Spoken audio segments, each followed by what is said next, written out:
आज हमसे रूबरू है पूर्वी नंदा। उदयपुर की इस बेटी ने उदयपुर को गौरवान्वित किया है और सिविल सर्विसेज की इस साल की परीक्षा में 244वीं रैंक हासिल की है। पूर्वी, पूरे शहर की आपको बधाई। पूर्वी, ये बताओ कि ये सफ़र कब और कैसे शुरू हुआ कि मुझे सिविल सर्विसेज का एग्ज़ाम देना है और उसके बाद उसे पास करना है। सर, सबसे पहले बहुत बहुत थैंक यू, आपने मुझे यहाँ इनवाइट किया। सर, आज से ठीक 10 साल पहले 2011 में मैं 10th में थी और तब मैंने डिसाइड किया था कि मुझे लाइफ में कुछ बहुत बड़ा करना है। और तब मेरे पिताजी ने मुझे कहा था कि मेरा सपना है कि तुम सिविल सर्विसेज के थ्रू एग्ज़ाम दो और उसके थ्रू तुम देश की सेवा करो। तो तब से माइंड में तो था, पर उसके बाद मैंने अलग अलग एरियाज़ एक्सप्लोर किए। पहले मेरा इंजीनियरिंग का मानस बना, फिर मैंने लॉ में अपना ग्रेजुएशन किया और अपने कॉलेज के 3rd ईयर में सन 2016 में मैंने ये डिसाइड किया कि मुझे सिविल सर्विसेज ही करना है। और उसके बाद 2018 के एंड में मैंने तैयारी चालू की। पूर्वी, जब तैयारी शुरू की उससे पहले क्या क्या मन था कि मुझे सिविल सर्विसेज में जाना है, जाना ही है, कैसे जाना है, क्या कुछ अतिरिक्त रूप से करूँगी? सर, मुझे इतना पता था कि मुझे कोचिंग नहीं करनी है, कि मुझे अपने घर पे रह के ही पढ़ाई करनी है, क्योंकि दिल्ली में जो गला काट प्रतिस्पर्धा चलती है वो उस एनवायरनमेंट में मैं नहीं पढ़ाई कर सकती थी। तो मैंने ये डिसाइड किया कि घर से पढ़ना है। तो ये थोड़ा मुश्किल था, क्योंकि कैसे पढ़ना है, कितना पढ़ना है, किस किताब से पढ़ना है, ये मुझे खुद ही फिर डिसाइड करना था। तो काफ़ी मेहनत लगी मुझे स्ट्रैटेजी बनाने में। आप मान लीजिए लगभग 1 साल मुझे यही समझने में लग गया कि कहाँ से पढ़ना है। और नवंबर 2019 तक मेरे पास एक बुक लिस्ट थी कि इन किताबों से मैं पढ़ूंगी, और मैंने उस हिसाब से अपना पूरा टाइम टेबल प्लान किया था। पूरी थोड़ी सी बात कोचिंग की करते हैं। दो तरह के वर्ग होते हैं, दो तरह की थ्योरीज होती है। कुछ लोग ये कहते हैं कि साहब कोचिंग करना अनिवार्य है, और जो अनिवार्य बताते हैं वो एक तर्क तो ये देते हैं कि कोचिंग में जाने से और कुछ हो ना हो, लेकिन ये पता चल जाता है कि ये क्या क्या चीज़ें हैं, क्या सिलेबस है, कौन कौन सी चीज़ों से सवाल आएंगे। आपको एक प्रतियोगिता का अंदाज़ा हो जाता है कि क्या क्या चीज़ें पूछी जा सकती हैं या इसके आसपास पूछी जा सकती हैं। दूसरा, कुछ लोग ये कहते हैं कि कोचिंग में जाने से ये भी पता चलता है कि हम कितने पानी में हैं, क्योंकि वहाँ बहुत सारे लोग आते हैं, तो हमें पता चलता है कि देखिए हमें और तैयारी करनी है। ये तो हुए कोचिंग के पक्ष वाले लोग। और कुछ लोग, जिनमें तुम भी शामिल हो, वो कोचिंग के इस कॉन्सेप्ट के खिलाफ है। बताओ कि सच क्या है? एक विद्यार्थी जो सिविल सर्विसेज देना चाहता है, दूसरी प्रतियोगी परीक्षा देना चाहता है, वो कोचिंग करे तो क्यों और नहीं करे तो क्यों? सर, जैसा आपने कहा, हर चीज़ के फ़ायदे और नुकसान तो हैं। जैसे मुझे ये नुकसान हुआ कोचिंग नहीं जाने का कि मुझे काफ़ी मुश्किल आई कि मुझे कहाँ से पढ़ना है ये डिसाइड करने में। और मेरे साथ का कोई था नहीं, कोई गाइडेंस नहीं थी, तो वहाँ मेरे लिए मुश्किल तो आई है। पर सर, साथ ही साथ मैं दूसरे एग्ज़ाम्स के लिए तो ये नहीं कह सकती, पर यूपीएससी में ये चीज़ है कि अगर हम क्वेश्चन पेपर देखें तो वो क्वेश्चंस कभी रिपीट नहीं होते जो कोचिंग में पढ़ाए जाते हैं। कोचिंग में आपका बेसिक क्लियर हो सकता है, पर आपका दिमाग नहीं खुल सकता कोचिंग में, ऐसा मैंने एक्सपीरियंस किया है। जैसे जो अभी प्रीलिम्स एग्ज़ाम था, जो फर्स्ट स्टेज होती है, 10 अक्टूबर को ये था, तो उसमें 100 क्वेश्चंस थे और मुश्किल से 30 सवाल ऐसे थे जो मैं कह सकती हूँ कि किताबों से डायरेक्ट आए थे।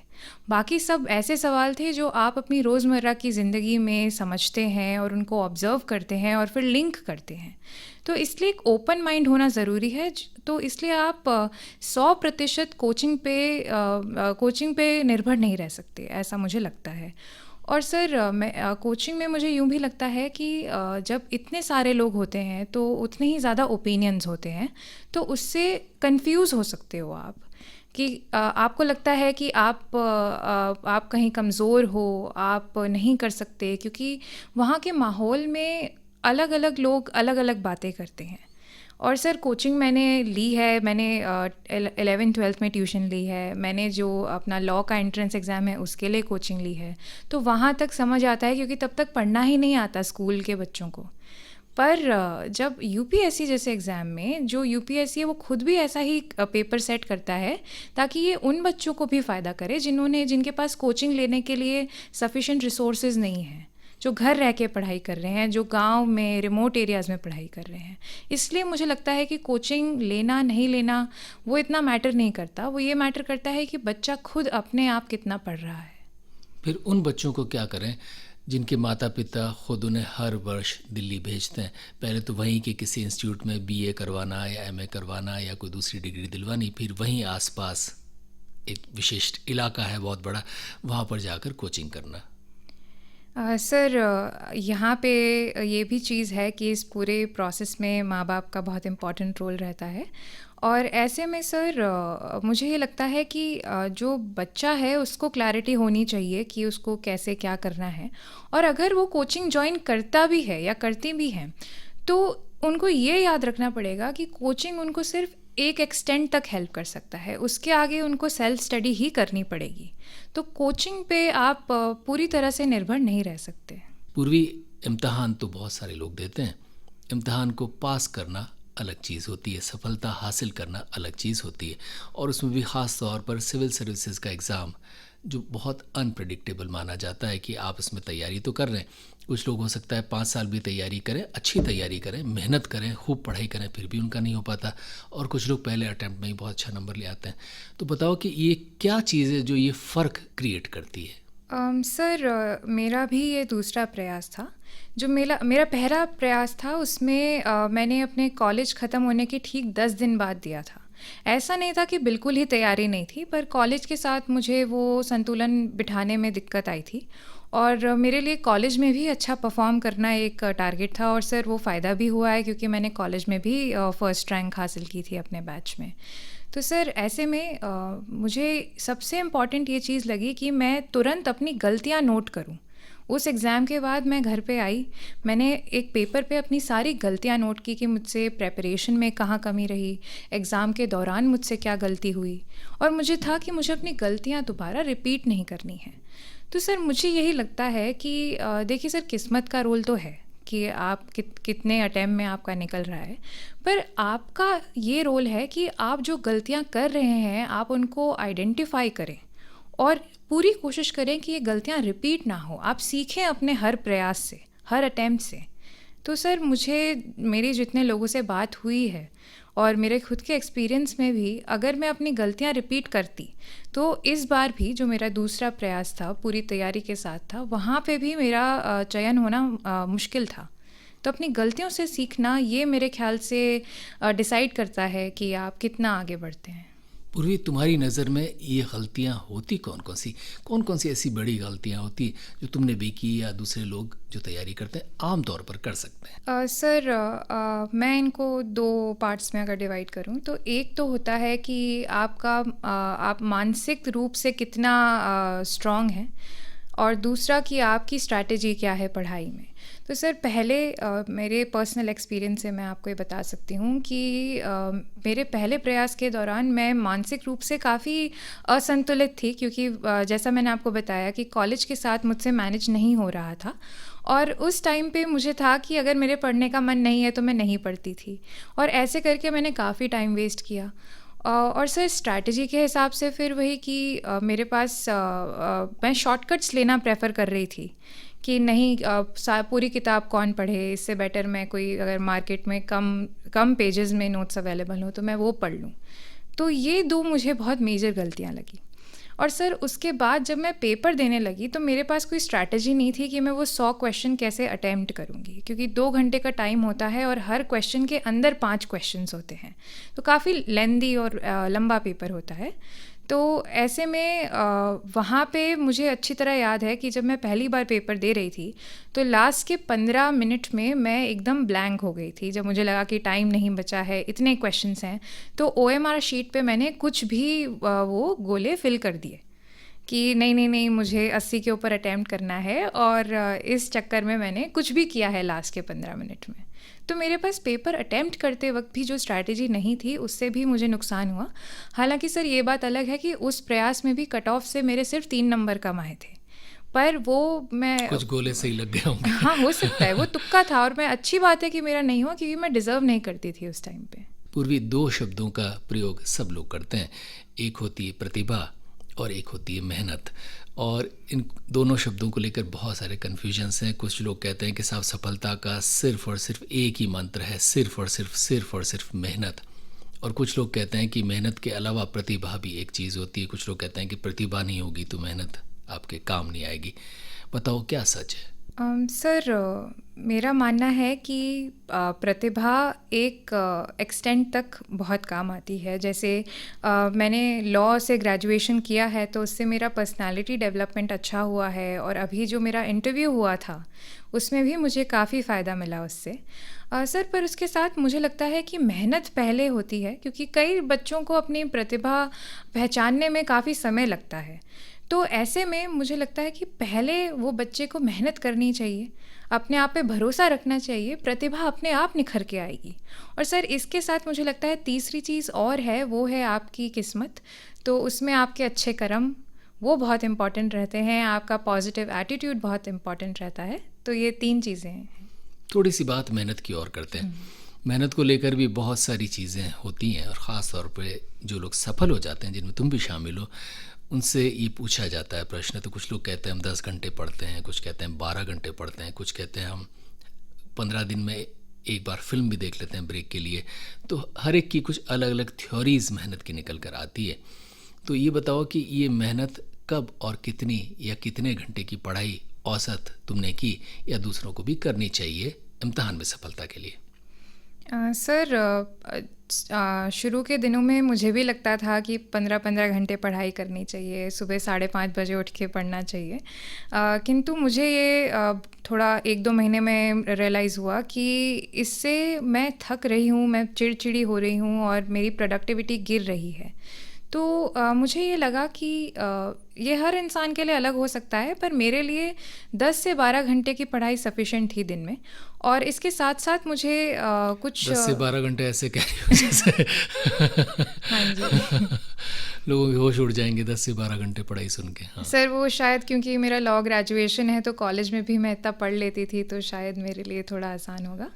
सर, उसके साथ साथ मेरा था कि मुझे अपने परिवार के साथ भी समय बिताना अच्छा लगता है, तो उससे एक मेंटल रिचार्ज हो जाता है। साथ में मुझे म्यूज़िक सुनना पसंद है, और मेरी हॉबी है सर मेडिटेशन। तो मैं दिन में कोशिश करती हूँ 10 से 15 मिनट मेडिटेशन भी करूँ, और साथ में सर कुछ टीवी सीरीज़ हो गई या वेब सीरीज़ हो गई तो मैं अपने भाई के साथ वो देख लेती थी दिन में आधा 1 घंटा। तो ऐसे करके मैं सर मतलब इनिशियली तो नहीं, पर बाद में एक बैलेंस बन गया था कि पढ़ाई के साथ साथ खुद का भी ध्यान रखना है, खुद के वेलबींग का भी ध्यान रखना है, क्योंकि ये एग्ज़ाम बहुत लंबा है सर। और इनफैक्ट जो पूरा स्टेजेस हैं, 3 स्टेजेस हैं, वो पूरे 1 साल में डिस्ट्रीब्यूटेड हैं। तो ऐसे में सिर्फ पढ़ाई करना आपके सेहत के लिए भी अच्छा नहीं है, और अल्टीमेटली आपका परफॉर्मेंस लेवल भी गिरता है। कोविड-19 इसकी थोड़ी बात करते हैं। कोविड-19 ने पूरी दुनिया के समीकरण बदले, और सब लोगों के भी बदले, और ख़ास तौर पे विद्यार्थियों के। कोविड-19 की वजह से कई लोगों के जहन में, दिमाग में बहुत सारे स्ट्रेसेस भी आए हैं, और आप पढ़ाई कर रहे हैं, लेकिन पढ़ाई एक तो ये कि आप बाहर जाएं, इसकी आपको फ्रीडम है, आप जाएं ना जाएं अलग बात है। एक ये कि आपको रहना ही घर में, आप उसी में कैद रहेंगे। कोविड-19 की वजह से क्या कुछ स्ट्रेस आया, और क्या इससे भी कुछ पढ़ाई या तैयारी में फ़र्क पड़ा? सर, कोविड-19 से एक फ़ायदा हुआ कि थोड़ा और टाइम मिल गया, क्योंकि एग्ज़ाम पोस्टपोन हो गया था। पर सर, उसके साथ साथ ये दिक्कतें आई कि जब नया नया आया था, किसी को कुछ समझ नहीं थी, और मेरे घर में भी मेरे दादा दादी हैं, तो बहुत मुश्किल हो गया था एक बार सब कुछ संभालना। और साथ ही जैसे घर पे मम्मी की भी हेल्प करनी थी, और मुझे ऐसा लगता था कि अकेले मम्मा सारा काम संभाल रही हैं तो मुझे उनकी मदद करनी चाहिए। तो वहाँ पे थोड़ा उस एक पीरियड में दिक्कत आई। साथ में सर, मेरी जनवरी 2021 में मेरा मेंस की परीक्षा थी, और उससे ठीक 1 महीना पहले दिसंबर 2021 में मुझे और मेरे पूरे परिवार को कोविड भी हुआ था। और वो सर भगवान की दया से 1 हफ़्ते में हम लोग ठीक हो गए और सिम्टम्स माइल्ड रहे। लेकिन वो जो 1 हफ़्ता था वो भी काफ़ी स्ट्रेसफुल था। लेकिन सर, इससे मुझे ये सीखने को मिला है कि लाइफ आपके अकॉर्डिंग नहीं चलेगी, अनप्रेडिक्टेबल रहेगी, तो आपको हर चीज़ के लिए तैयार रहना चाहिए। पूर्वी सफलता जब मिलती है तो उसके क्रेडिट्स बहुत सारे लोगों को जाते हैं, और ये तुम्हारे मामले में भी होगा। कहाँ कहाँ कितना कितना क्रेडिट बटा? सर, सबसे पहले तो मैं अपने ईश्वर को ही धन्यवाद दूंगी, क्योंकि जो भी मेरा सपोर्ट सिस्टम है आज, वो उनकी कृपा से ही है और उन्होंने हर बार मेरा साथ दिया है। सर, मेरे पेरेंट्स, और उन्होंने इनफैक्ट मुझसे पहले ये सपना देखा, मुझे ये सपना दिखाया, लेकिन कभी मुझे फोर्स नहीं किया कि मैं यही करूं। मुझे पूरी फ्रीडम दी अपनी लाइफ एक्सप्लोर करने की, और कभी भी किसी चीज़ के लिए मुझे मना नहीं किया। तो उनका बहुत मेजर रोल जाता है। सर, उसके साथ ही मेरा छोटा भाई, जिसने अभी जैसे आपने मेंशन किया कि कोविड में वो भी घर आ गया था, घर से ही पढ़ाई कर रहा था, तो उसने मेरा पूरा ध्यान रखा है, मेरी ज़रूरतों का। झगड़े तो नहीं किए? सर, छोटे मोटे झगड़े तो होते हैं पर साथ में जैसे मेरे लिए सुबह नाश्ता भी बनाया है इसने। वाह, और ऐसा भाई सबको मिले। सर, सबको मिले, बिल्कुल। और मेरे को कुछ भी स्टेशनरी से आइटम चाहिए या कहीं कुछ भी मुझे ज़रूरत है, तो ये दौड़ के मुझे ला के देता था।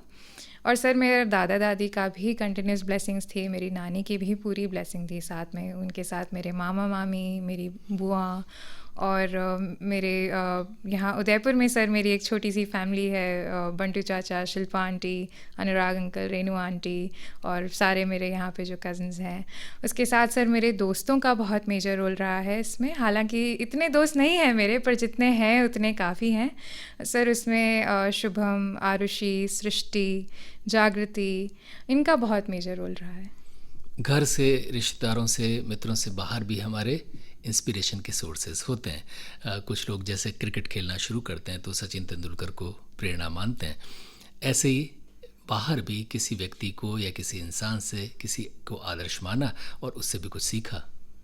सर, मेरे बचपन से ही रोल मॉडल मेरे पेरेंट्स हैं, और उसके साथ सर मैं काफ़ी भाग्यशाली हूँ कि उदयपुर में ही मुझे मेरे मेंटोर मिले हैं। उनको मैं काका बुलाती हूँ, देवपुरा अंकल हैं वो। और बचपन से ही उन्होंने मुझे न्यूज़पेपर पढ़ना भी उन्होंने ही चालू करवाया, और इस पूरे प्रोसीजर में भी, इस एग्ज़ाम में उन्होंने मेरा पूरा साथ दिया है। और उन्होंने एज अ मेंटोर मुझे हमेशा संभाला है, और कभी भी मैं नेगेटिव होती थी तो वो मुझे हमेशा मुझसे बात करके मुझे समझाते थे। उसके साथ सर मेरे टीचर्स भी हैं जिन्होंने मुझे बहुत हेल्प की।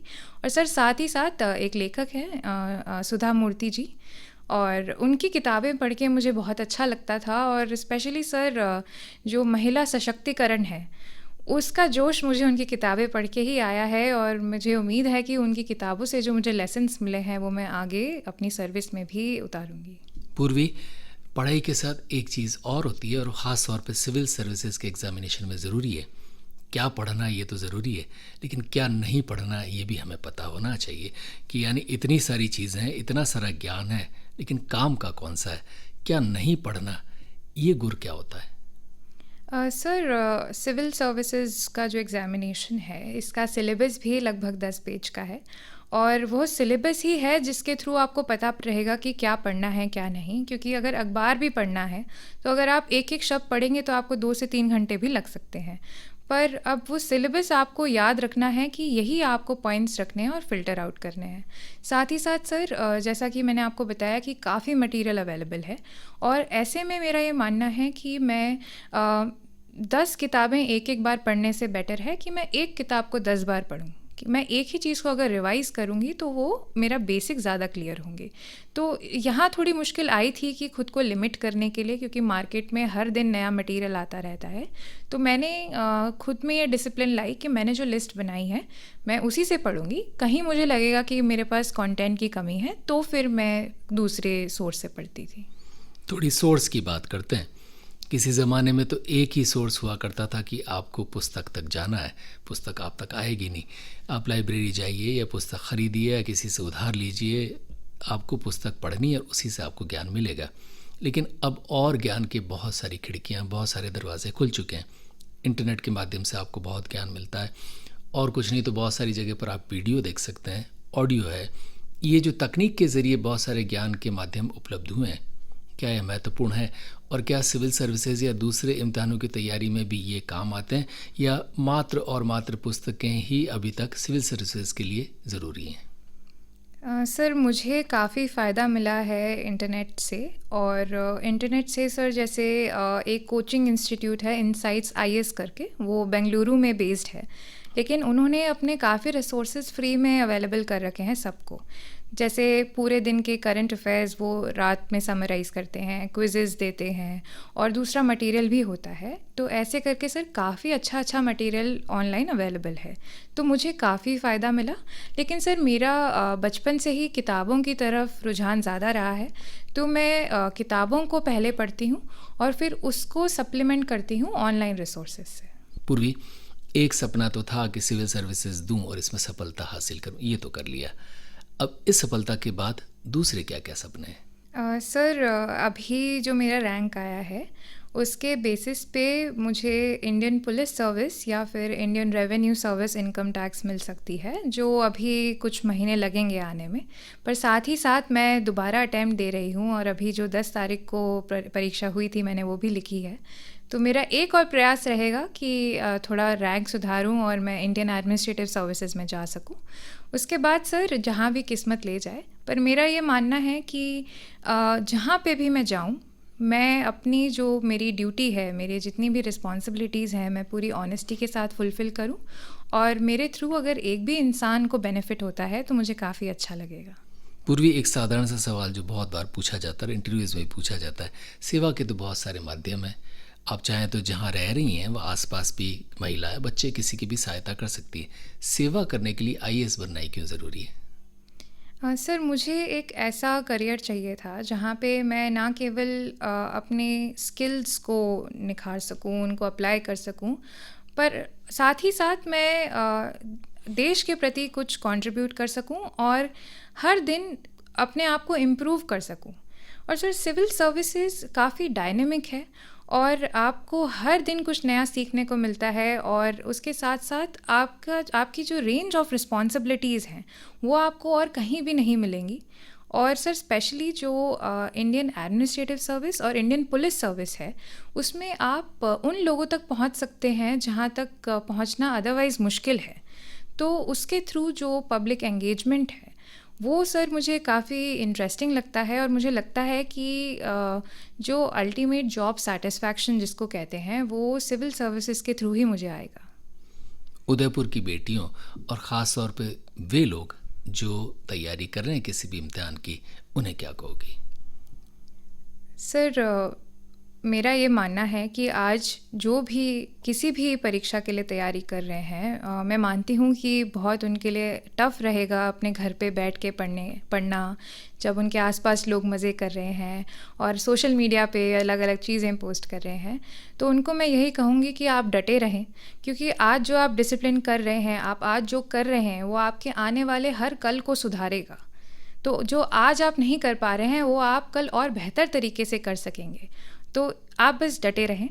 और सर जो बेटियां हैं, बहनें हैं, उनको मैं यही कहूँगी कि आप में बहुत शक्ति है, और आपको बहुत ज़रूरत है उन शक्तियों को बाहर लाने की। तो आप प्लीज़ अपना टैलेंट वेस्ट मत कीजिए। आप अपनी शक्ति के ज़रिए भाई को नाश्ता बनाने के लिए भी मजबूर कर सकते हैं। हाँ जी, बिल्कुल। पर सर अब उसके लिए मैं भी नाश्ता बनाऊंगी, इसमें कोई दो राय ही नहीं है। सर और इनके साथ साथ मैं चाहूँगी कि जो पेरेंट्स हैं वो भी अपने बेटियों को आगे बढ़ने का मौका दें, जैसे मेरे पेरेंट्स ने दिया है। और मैं आपसे वादा करती हूँ कि आप बहुत प्राउड फील करेंगे अपनी बेटियों के लिए। पूर्वी, जाते जाते उदयपुर के तमाम लोगों से क्या कहोगी? सर मेरा पूरा बचपन उदयपुर में बीता है, उदयपुर से मेरा ख़ास लगाव भी है और आगे भी रहेगा।